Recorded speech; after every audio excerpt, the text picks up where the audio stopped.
apa yang perlu kalian ketahui mengenai format proposal kegiatan tahun 2024. Sebelumnya, aku mau jelasin kalau proposal itu dibuat ketika ada program kerja organisasi, baik internal atau eksternal, dan apabila menggunakan fasilitas universitas seperti danau, argobooth, bahkan auditorium atau sasaran peserta proker di luar UNS, maka pengajuan dilakukan hingga universitas. Tujuannya membuat proposal itu untuk mendapatkan surat izin kegiatan atau SIK agar fakultas mau bertanggung jawab atas kegiatan kalian. Untuk pembuatan proposal, kita harus tahu yang pertama adalah susunan dari proposalnya. Susunan proposal secara garis besar ada 6. Yang pertama, cover proposal kegiatan. Yang kedua, proposal kegiatan atau nama broker.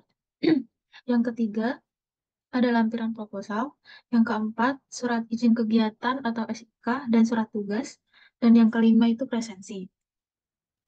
Jadi, nanti kalian akan mengumpulkan ke corporate secretaries atau IS team yang mendampingi kalian selama kepanitiaan dengan format Word untuk proposal dan nanti dengan format nama file, nomor, dan nama bagiannya sesuai yang disebutkan sebelumnya. Misalnya, untuk file yang isinya cover, kalian namai 1 titik cover proposal. Ini berlaku buat bagian proposal yang lainnya juga. Jadi, kamu menyerahkan ke Kopar dan IS itu ada 5 bagian. Sekarang yang pertama masuk ke bagian cover. Jadi, untuk cover, tidak ada yang perlu dilakukan perubahan kecuali pada nama tema kegiatan, seperti pengabdian masyarakat atau kaderisasi dan nama program kerja. Selanjutnya kita masuk ke isi proposal.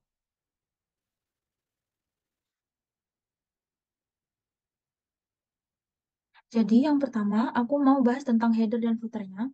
Header nanti sesuai template-nya. Ada tulisan Kemendikbud dengan font 16 cm, nama universitas dengan font 14 cm, nama fakultas dengan font 14 cm, dan nama UKKHMP dengan font 14 cm di bold. Di bawahnya ada alamat UNS dan laman web Fakultas Pertanian. Kemudian ada logo UNS di kiri dan logo IAS di kanan masing-masing 3x3 cm. Untuk footer, kalian kasih CP dan nomor CP. CP-nya nanti ketua panitia. Kemudian masuk ke halaman pertama. Ini ada beberapa highlight yang perlu kalian isi, kecuali kotak nomor di ujung kanan ini. Nanti akan diisi oleh akademik universitas, jadi dikosongin aja. Lalu di bawahnya ada tahun kegiatan, itu mungkin bisa diisi dengan 2023 atau 2024. Terus ada semester genap atau ganjil.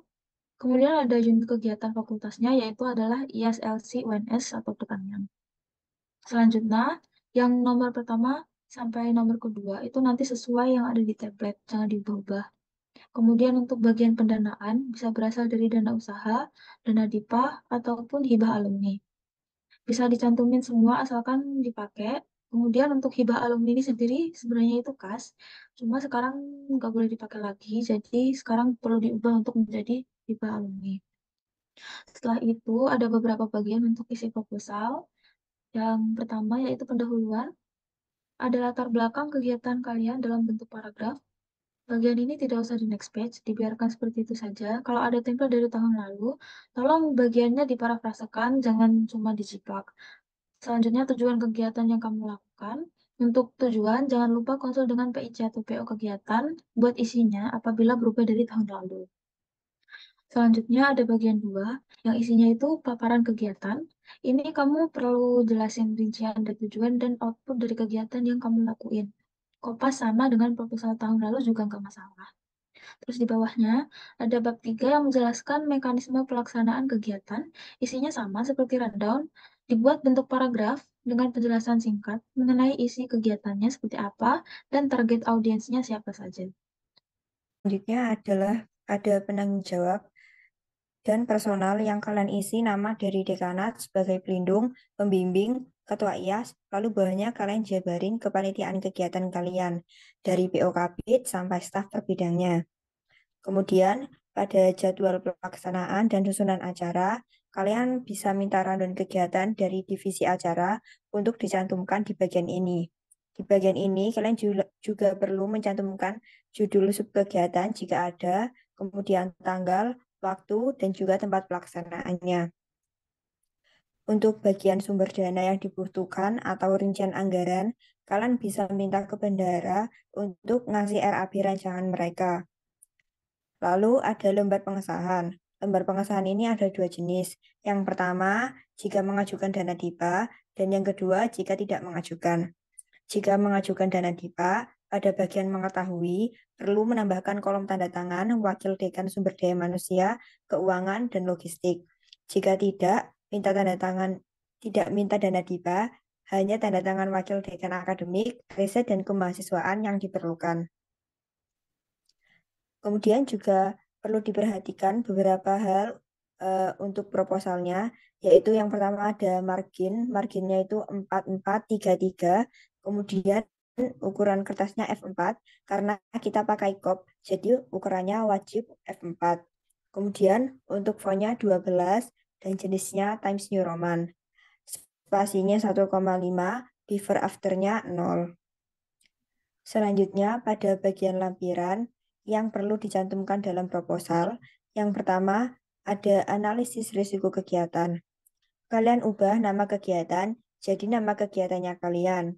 Kemudian, di bagian isi tabel kegiatan, isi disesuaikan dengan per sub kegiatan yang telah kalian buat. Lalu, buat tabel kedua, kalian tidak perlu mengubah apa-apa, karena pada bagian ini sudah paten dan seharusnya diserahkan dengan format yang sama sesuai dengan template. Jangan lupa tanggalnya diubah sesuai dengan tanggal ketika minta tanda tangan. Selanjutnya ada surat pernyataan pembimbing. Tabelnya sama dengan tabel bagian atasnya.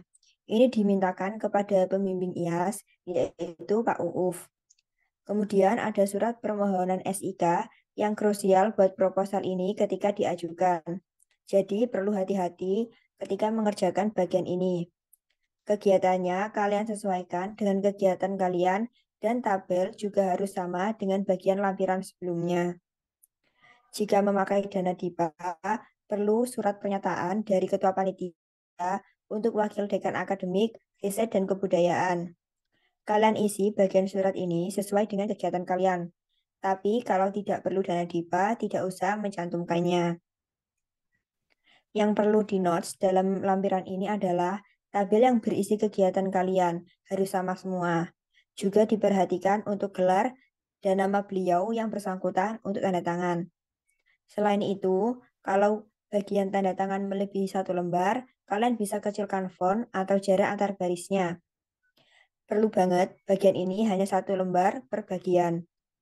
Selanjutnya, pada bagian SIK dan surat tugas.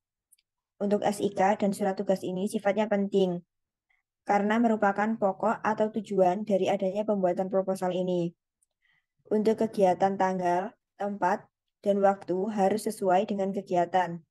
Untuk nomor surat dikosongi, tidak diberikan nomor, karena akan diberikan oleh operator akademik. Begitu juga untuk nomor di surat tugas.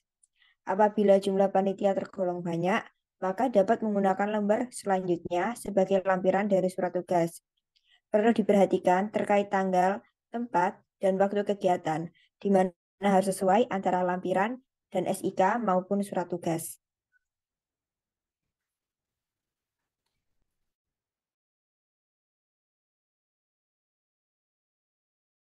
Selanjutnya, pada bagian SIK dan surat tugas. Untuk SIK dan surat tugas ini sifatnya penting, karena merupakan pokok atau tujuan dari adanya pembuatan proposal ini. Untuk kegiatan tanggal, tempat, dan waktu harus sesuai dengan kegiatan. Untuk nomor surat dikosongi, tidak diberikan nomor, karena akan diberikan oleh operator akademik. Begitu juga untuk nomor di surat tugas. Apabila jumlah panitia tergolong banyak, maka dapat menggunakan lembar selanjutnya sebagai lampiran dari surat tugas. Perlu diperhatikan terkait tanggal, tempat, dan waktu kegiatan, di mana harus sesuai antara lampiran dan SIK maupun surat tugas.